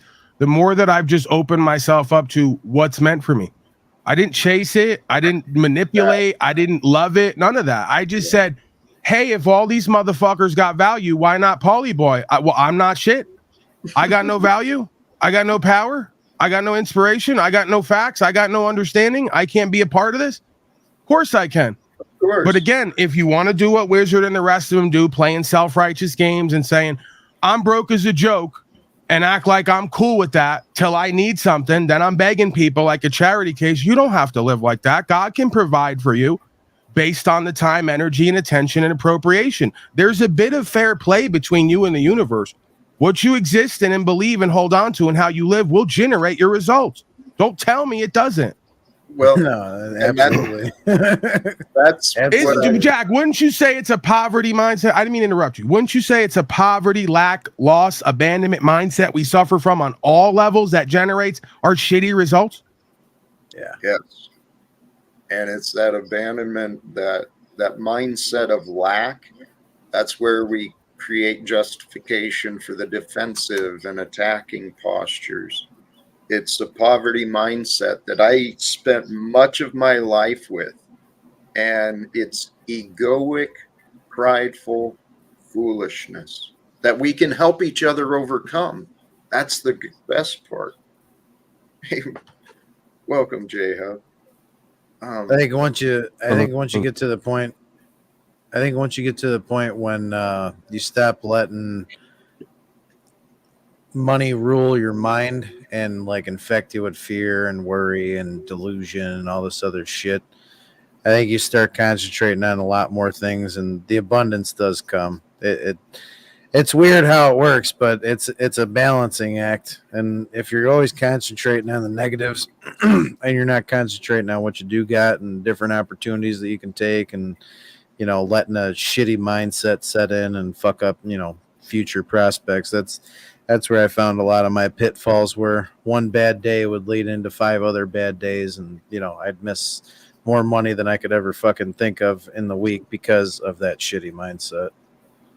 I've lived like that. But what I found, kind of tying back to the earlier discussions about finding excuses to prevent ourselves from rising, that self-sabotage, I still work to make sure I avoid my own self-sabotage. I do that by saying yes to life, yes to greater things, yes to greater experiences. Even though it sounds like I might not be comfortable, if this could lead to better things, I'm going to do it. That's how I ended up on that Kendra G show. I mean, because the mindset of, I started asking myself, why not? Why not me? And not just allowing silly excuses, but allowing myself to really think things through.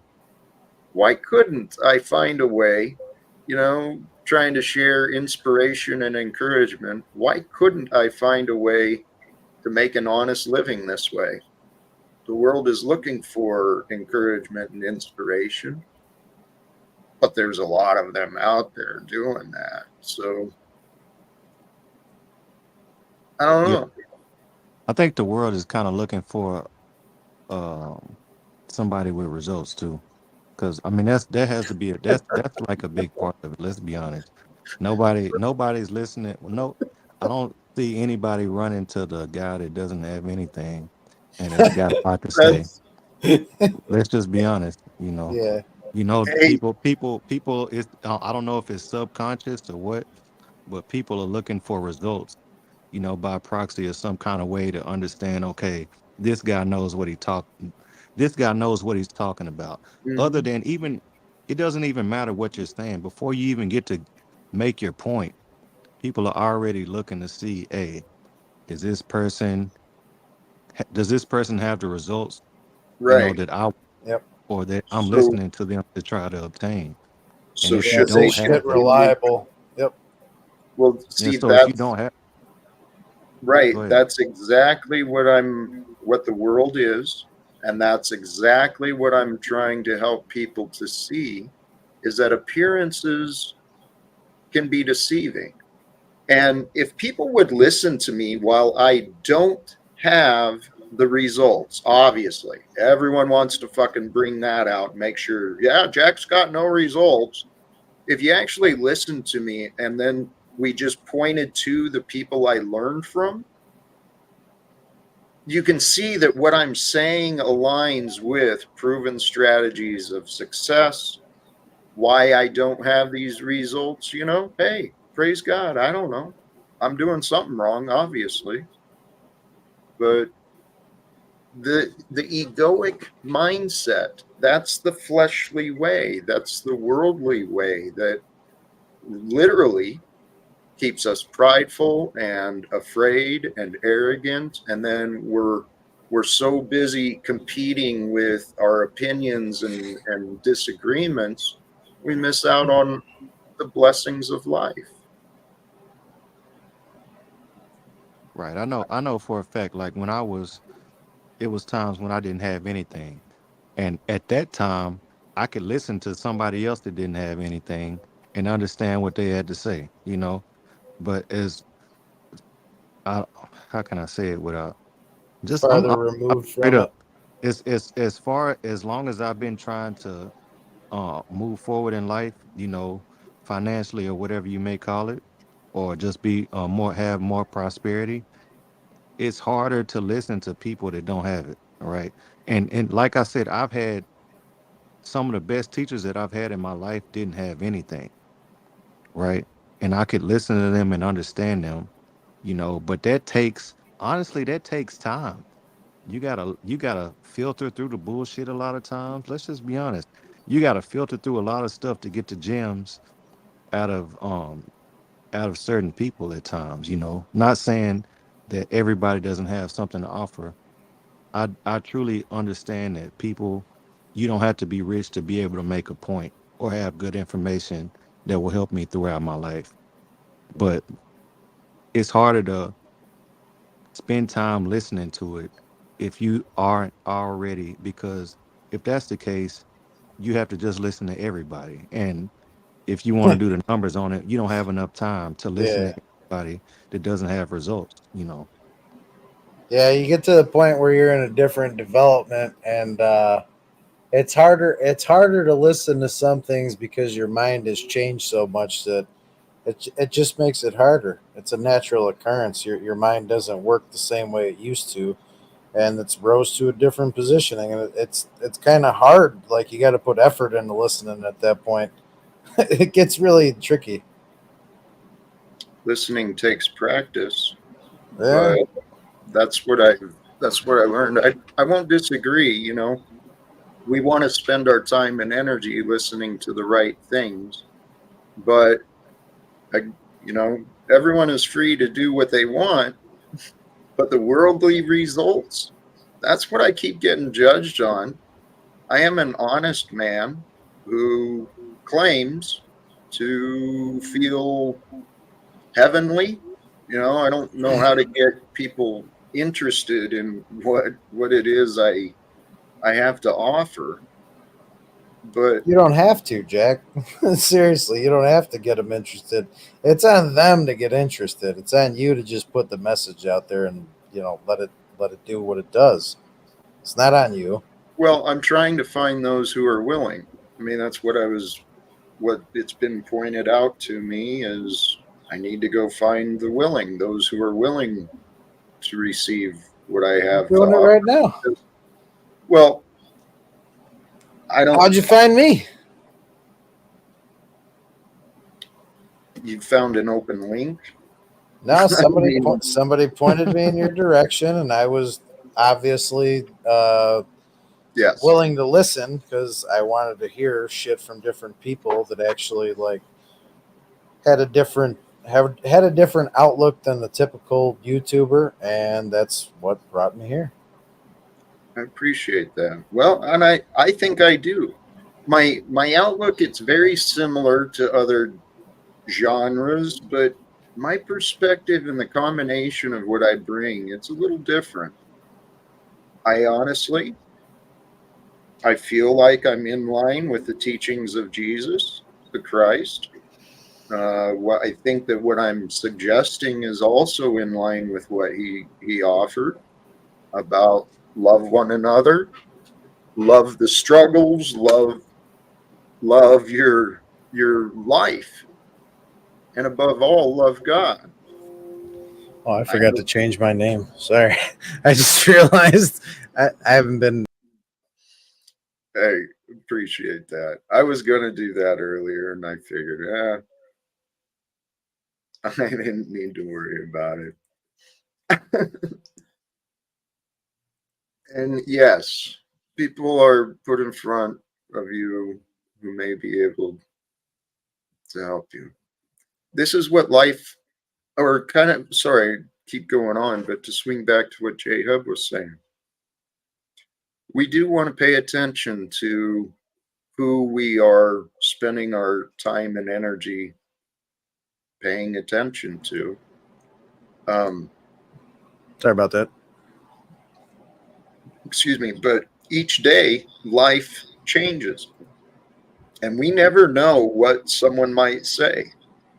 We may find the inspiration to a new problem that we didn't know we had before. Life changes. But our prideful, egoic mind that wants to get comfortable, and that's where the world is at. There's a lot of people fighting and praying for survival today, And then there's many people who have found themselves comfortable in the blessings and the life they've received. So, Jack, I'm glad you said that. When I first started watching, when Mike was up here, it was like a back and forth between another person. I forget who the other person was, but they were talking about, you know, the birds and God taking care of the birds. And don't you think he'll take care of you? And you said surviving just now. That's what kind of prompted me to start talking. So I think the problem isn't that people aren't surviving. It's they they have this ideal that's built for them of what survival looks like. And it's this like very high expectation of life expectancy, you know, lifestyle and this life expectation. And it's like, dude, I've I've lived in some horrible, horrible shit and been happy. Straight up. Like I've lived homeless and been happier at times than when I lived in my own house that I owned. So it's like a weird trade-off type deal sometimes. And I think that people just look at it like, oh, I'm just surviving. Like, no, you're alive, asshole. Realize that you're alive. You're able to speak, breathe, all this other good shit that we take for granted. And it's like, dude, the fuck. Hey, amen. I think my life, the reason I'm confident and I'm on. Yeah, I think we always get a daily reprieve. You know, every day you get another chance. Yeah. You know,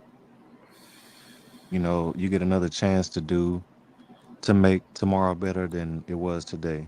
And Yep. like I was going back to the earlier, like with your attention, like that's the attention. Your attention is the most valuable thing that you have to offer, right? So Time. your time and your attention is once no like I was saying earlier, right? If I'm like living like a Buddhist monk, you know, my time is, you know, infinite, right? I've got nothing but time, you know, Right. but the more that you get into the American system and whatnot, your time becomes more and more valuable. You don't have time to do It's sold. whatever, so you have to make choices. You have to make choices and decisions on what you want to spend your time on. And You you know, usually miss those beautiful moments that we never really realized were beautiful. yeah. That was my Yeah. testimony here in this body in this house. I mean, it's been brought up. It's a beautiful 5-bedroom, 4-bath home in a wonderful community, wonderful neighborhood. And from where I started, dude, I started out with poverty. So this was like a mansion for me. And I felt like I was in hell here. I couldn't find happiness. I was suicidal in my thoughts and my behavior. And then as my mind started changing, as I started seeing myself different and the world different, I realized there's people who got it a lot worse off than me, and they're able to be happy, right? And then I thought they were just stupid. You know, thank God for that. You know, they're just stupid. They don't know any better. But the Yeah, reality no, we were the dumb ones. man, and the reality is today in other places in the world, holy shit, some of the ways that these people are living, it's just they're sifting through trash trying to find pennies to feed themselves. I mean, there's people that are just, they found ways to survive, and there's people who are finding ways to be comfortable in the most horrible of conditions, and bless them for being able to. But I think those of us who are blessed in this Western world, you know, with the freedoms of democracy, I think we need to be doing a hell of a lot more. Not just in our own homeland, in our own communities, but in this entire world. It's time. It's happening. I can't prove it. I can't prove it. I can't even explain what it will look like, but I feel it in me, all of the signs. The world is ready for change, and the only change, the change the world is crying out for is for the truth. for peace. And that comes with love.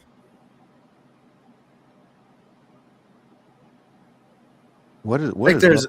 What is love? What is love, Jack? Love is time. Love is this present moment. Love is the essence behind all things that we can know. Love, I know God, truth, and love. To me, those are inseparable. You can't have one without the others. I think it's so many things to name. Yeah. It's a lot. So if we had to make it like a mathematical equation, right? Would it be like positive attention over time? What would love kind of? I'm just trying to think. I'm trying to add to it as well. Interesting. But because love, a lot of times the definition can be so abstract. It's not a concrete thing that everybody it's not like chair. You know, if I say chair, everybody understands what I mean. If you say love, it means so many things that it doesn't mean anything. You're right. And in my life, I didn't know what love was. I thought I understood love. I thought I realized it, but I went the intellectual path and I looked for other explanations of love. But really what it comes down to is we all have to, we don't have to, we get to spend time considering things like love, things like God, things like life. And the where I found myself, love, truth, those are what create our lives. What we love, the love around us, the beauty. Love is the positive aspect of living. And so that's where I turn my focus. And it makes sense too. If you want to live a more fulfilling life, think thoughts of fulfillment, think thoughts of love. Love has been absent. So how do I describe love? Love is that generative power and force that allows. It allows and lifts, it raises up. When we share love with each other, man, it can transform. A man, a woman can be transformed instantly with the love of a new relationship, the love of a new child. Jack, I think that you potentially, whether directly or inadvertently, stumbled upon something here that has fascinated me for a while. This kind of dynamic or dichotomy I see come forth with folks who either have a quote unquote functional familial dynamic versus the lack thereof. And what I'm kind of getting to here is the description of the complementary expressions of love between male and female, right? Like the feminine aspect of love, the way it's expressed may be more allowing. It may be more unconditional in a way, right? Sort of more yielding and submissive, right? And then the masculine expression of love may be more activated. It may be more grounded. It may be more based in responsibility and accountability, right? So, you know, I've just kind of seen this sort of, I guess if you want to call it a Freudian or subconscious overlay with how folks express or experience love, and where they may be lacking this sort of holistic experience of love, incorporating the two to be a more functional human being, if that makes sense, right? Because the absence of one or the other tends to create an imbalance or a dysfunction, if that makes sense. Absolutely. Paul, I don't think I dislike you anymore after saying that. No, you still dislike me. It's the truth that you're kind of in love with, right? Let's make a distinction. I'm still a dickhead and an asshole. That's not going to change. No. I think I'm going to give you a little bit more grace after hearing that. That was fucking good. Paul's got some true wisdom. Hey, with that, the balance, though, I didn't want to lose where you took that thought regarding there's like a balance too between the masculine and the feminine is where you were pointing, and then also like wisdom and beauty. Those two things have a dance that they go through, and I don't remember where the connection could be found, but it's all love and truth. Well, it's form and function, right? If you think about it, the woman's primary value, whether we can say that that's completely healthy or not, oftentimes it's not, but it's in her form, right? Look at the beauty of the form. The man's value is in his function. Look at the work that he does. Look at the art, right? Look at the, you know what I'm saying? So these are, again, complementary aspects of beingness. And I find it no coincidence that the majority of folks on here who seem to have like an overbearing mama in their life somewhere and a lack of a fatherly influence usually can't meet me on middle ground because of that idea of accountability and responsibility and physical activity and activeness in self and life versus the yielding, sort of submitting, unconditional love of a mama, right? That mama spirit. And coincidentally, I had almost none of that. So it's interesting how we find each other in this dance and in this game in order to reflect these dynamics to come to a better understanding of what's actually going on here. There's a perfection to the unfoldment, and the balance is the key. Paul, what you brought up, that the feminine aspect of acceptance. In my mind, honestly, this is what I see the story of Jesus. He, through the beating and the choices, he took it. He was a man. He was strong. He was fucking powerful. But energetically, I think he brought forth much of the divine feminine with the acceptance and compassion. And it takes a balance, because even a woman, beyond just the form, there's a function, and there's times where I find it hard to believe, but women sometimes find us attractive too. In the form. Right. I'm just saying, Jack, if I had to exclusively trade on my looks, I probably wouldn't get anywhere with women. I mean, I'm not exactly starting a parade here when it comes to being a ladies' man, but I got to trade on a whole bunch of other things that are more masculine, kind of inspired conceptualization. Thank God for your function. Otherwise, I ain't a pretty hoe, I got to get something done here to be fucking respected, right? And admittedly, I clean up, and my beauty has allowed me to get away with some shit that I probably shouldn't have. So it's all about finding our way. And sincerely, guys, this life we're living, this is our lifetime. It's been fun so far. It's been an adventure, fucking roller coaster, love, and success and loss. Bitch. I have faith, though. I do too, but goddamn, it's hard. I think the day is coming. There will be a day of judgment brought upon the world, and I think that we will collectively play this part, because I think that's part of the unfoldment of the story. Is that the messages of today is that we are one, and it's through the one that the greatest one is known. And so if we bring the day of judgment upon the world, we're going to give up the pride and arrogance that prevents us from accepting the accountability. I want to play a role to bring in that scenario into the House of Congress. Wouldn't that be fun? No, I think taking conversations like this and teaching it as a school curriculum would go a lot farther than anything that we could do in Congress. Yes, and I want to do that too. Children should be taught self-awareness. They should be taught the ideas of actualization and becoming authentic, becoming leaders. The world, we've settled for the cheapest education system that we could convince ourselves to collectively pay for. Seriously, Jack, if I would have heard shit like this in school when I was growing up, I don't know if I'd have made some of the choices that I would have made. I think things would have been a little bit different. honestly.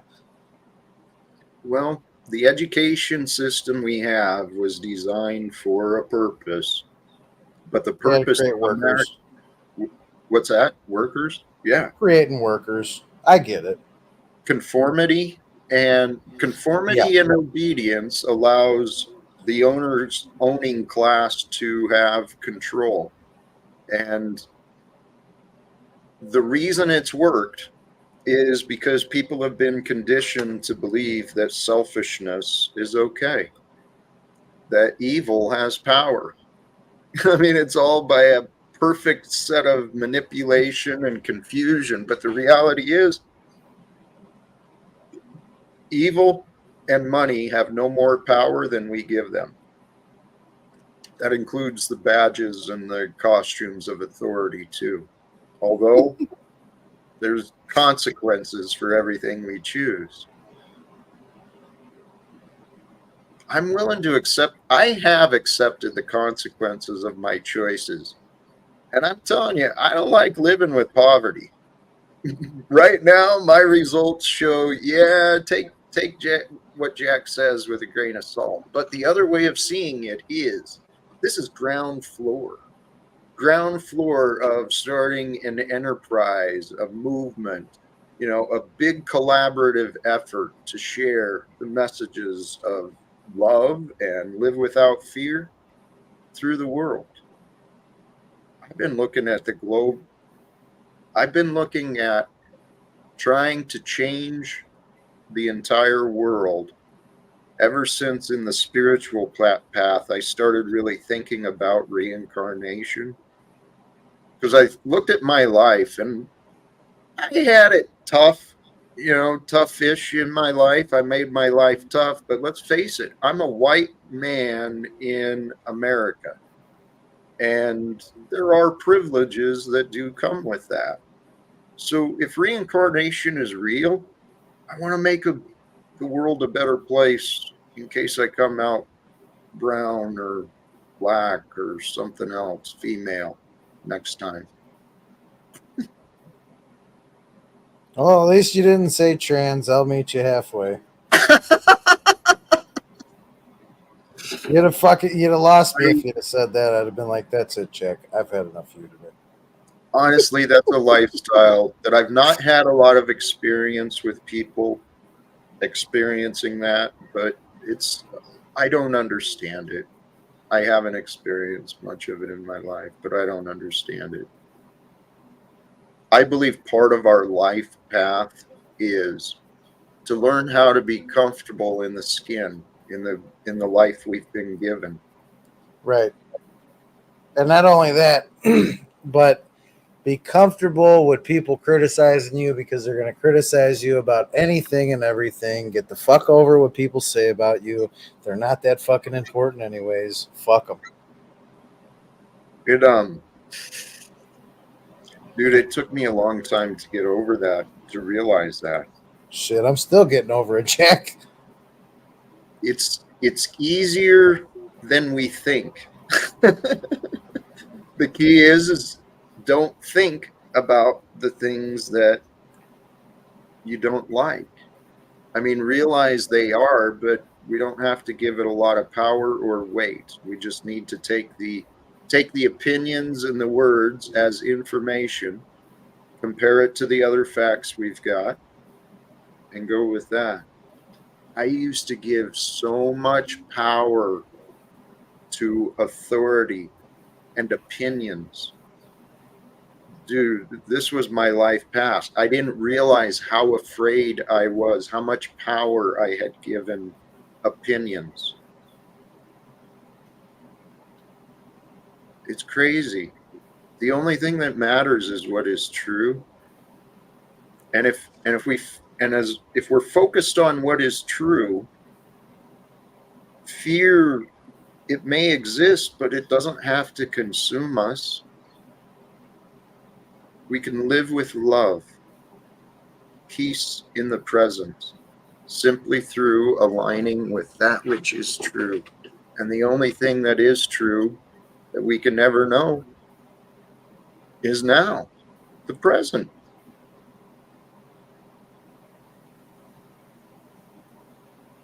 Word. So what's that? Word. Hey, I don't mean to keep monologuing when I have guests here. I Oh no, I'm appreciate. playing a video game, chilling. I'm fucking tired. All right. Well, I appreciate you joining. I was actually thinking it's time to wrap it up. You like that 2-hour check-in, don't you? It's actually I'd love to do it shorter, but I haven't found my rhythm yet. So I'm still kind of playing with the format and messages day to day. Jack, you mind if I review this on one of my other channels? There's a lot of good topics I want to talk more about, and this is a good precursor for it. I appreciate it. Please do. All right, cool. All right, well, if you're wrapping it up, you have a good day, and yeah, if I catch you on the next one, I'll see you over there. Thanks for having me. Peace. Thank you for joining. Sincerely. TML, Greetings. you've been in the background, I think. How you doing, brother? I'm doing okay. How about yourself, Brother Jack? Feeling blessed. What are your thoughts from what you saw? Well, I've been listening intently, and I think that people have lots of good and promising, things they wanted to share today. And I think part of it was about, there's two sides. One is sort of the skepticism, that we have. They say it's the abyss of skepticism, and on the other side, there's an ocean of credulity. And it really comes to the idea that we're faced with a choice of whether, when there's evil in the world, should we basically choose asceticism, which is essentially fear, or abstain from, doing anything about it, or should we choose conformity, which is like this overarching sense of just it's like when peace goes wrong. It's like peace that just accepts without actually just realizing what it takes to get there. So they say that really, whether it's, we want to stay away from the abyss of skepticism and the ocean of credulity, and basically not choose either asceticism or conformity, but constantly transform ourselves in light of what is good. Because the truth is nuanced, and it comes from within us. And really, trust is better than gold. The tongue is the reflection of the heart, and sincerity is the jewel of the heart. And these three things are close to what you were talking about before. God, truth, and love. Or in other words, trust and speaking truth or speaking honesty, through our tongues, and also having a sincere course of action, where we can actually apply our passion to our work. But yeah, thank you guys. Blessings. Thank you. Hey, I appreciate it, brothers. Sincerely, thank you for bringing the wisdom you do. The idea of conforming or evolving, that was where my mind actually went to, was evolving, revolving. We can break the revolving patterns. We can break the patterns of the past, becoming the evolving new. It's real easy. The world wants us to conform. The world wants people to obey, to stay trapped on that hamster wheel of consumption and production, paying for everything, voting, and believing that that makes a difference. The systems are corrupted, brothers and sisters, and if we want to change the problems of the world, we've got to change our way of thinking. And the way of thinking that I found to be true, it's aligned with what is true, right? And what is true is God. God brings forth the day. God brings forth the life. God brings forth the results, the opportunities. I'm got a couple of guests still here in the back. I'm not sure. I thought there was something else I wanted to touch on. Keith, you still there, brother? I didn't mean to put you in the back. I am. Did you want? I wanted to bring you back up. I interrupted because, to be honest, I assumed that you and Paul would enable disagreements, and I wanted to break through the disagreements and try and have some peace. So it wasn't about you, it was the situation. But do you have thoughts you want to share for before we close it up? Well, yeah, everybody wants to again play this popularity game and this glorification game. And so I'm just going to repeat again. Owe no man anything but to love one another. For to love one another is to fulfill the law. So while you sit there and pose that I owe anybody anything, I urge you to get right with that source. You're claiming this glorification through your channel as if though I begged. I begged for nothing. I'm a very humble man. I still do not beg to this day. You people seem to believe that I live on donations or that I live on my companion. I live on the word of God, and everything I do is merely trying to correct the mistakes that were entered into the record. That's a private record. As you sit there and try to pose that you know my life, and because I won't pull out these private remedies that I have for me and my companion, as if though I owe you something. I owe me and my companion first to get right. As you sit there, hold on, I'm finishing up. I'm finishing up. Yeah. As you claim that I'm supposed to be right here and now, as if though I'm supposed to be perfect, as if though you're perfect. No one's perfect. This is why I owe no man anything. It's like living in a glass house. If I claim you owe me, who are you talking to? Then what is it do I owe anybody other than God? Everything comes from him. That's who I truly owe. And with that, be blessed. This is from God?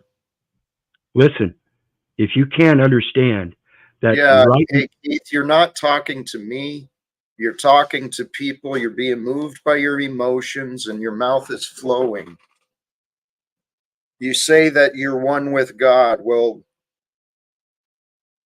an honest man can explain himself. Well, Jack, I'm talking to these people because you're not important at this moment. Despite this being your stream and you wanted to shut it down, Jack, it's not important what you want. Well, I'm sorry, brother. Here's another. What have you got, Snafu? Why are you here? Man, I've been busy. I've been busy contacting more of your. I got 3 people. Dominic Talcott, do you know that person? Oh, JW and Brian W. 3 people I'm working on interviews and doing some things right now. Contact with. If I get the big one, obviously that's pay-per-view status, right? But my question to you is, you were the one who recommended the JW, right? Reached out to them, or JR or whatever. Yeah, JR. Yep, reached out to them. And then I also went personally and Brian W. You know Brian W., your post office pal. Brian, get this Brian, right. Get and him out too. They're all pretty much saying you're a predator. Fabulous. Keep going. I wish you luck. Get JR and Brian out. And if you convince Dominic to speak with you, God bless. Please do let me know. It's my prayer to have a conversation with him. Jesse, how you doing, brother? I'm all right. How about you? Feeling blessed. I was about to shut down, but I saw you show up, and it's been a little bit. Yeah, it's been a while. I've been really, really busy. I took some time off in August to go traveling for my cousin's 50th B-Day. We did a yacht party off of Vancouver. It was actually kind of close to you. And then this month we went to Nashville to a recording studio. We were actually on the property of Garth Brooks's first manager. So that was quite fascinating. And I'm not sure if my microphone is kind of crackly. I know last time I was on. So I've been listening to your stream. I haven't listened for a while. I see things are still kind of crazy for you here, but you're definitely inspirational, and you seem to collect a lot of these wild characters, and your purpose. I can see you have a good purpose, and what that is, you will find out. Thank you, Jesse. Anything else? I'm going to do some man, final. just wanted to come say hi and thanks for, the entertaining last couple hours while I was driving. Appreciate it. Thank you, brother. And sincerely, what will this future bring? I don't know. I really don't.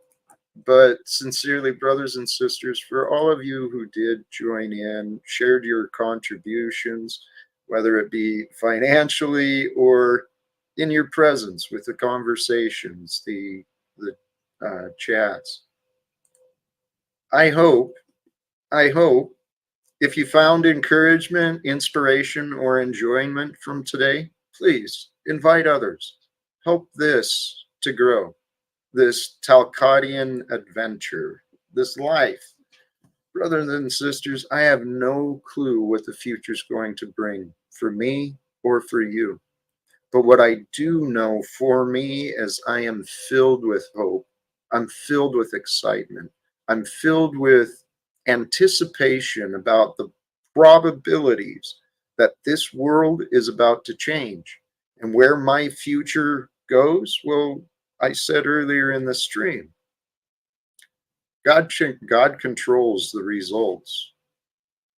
God controls you and me. So we bring forth the blessings, the punishment, the curses. We bring forth all that we think God wants. If you believe a world can be achieved, a world without the wars between the nations, the wars between the politicians, if you think that the world can heal and transform through peace, join me. Join me. Because sincerely, hey, the freak, thank you for the contribution. I'm going to wrap this up. Great stream, and thank you to the panelers as well, all who joined. We are a part of this adventure, this life of history and the American life today. That's where I'm coming from. Anyway, let's see what the future brings, and till next time, please walk with, allow yourself, give yourself permission to walk with kindness, forgiveness, a tender heart. Feel the joy of being the one who offers kindness, forgiveness, and a tender heart. Feel that joy, choose the love. Peace for everyone, and live without fear. Thank you again, and God bless us all. Peace.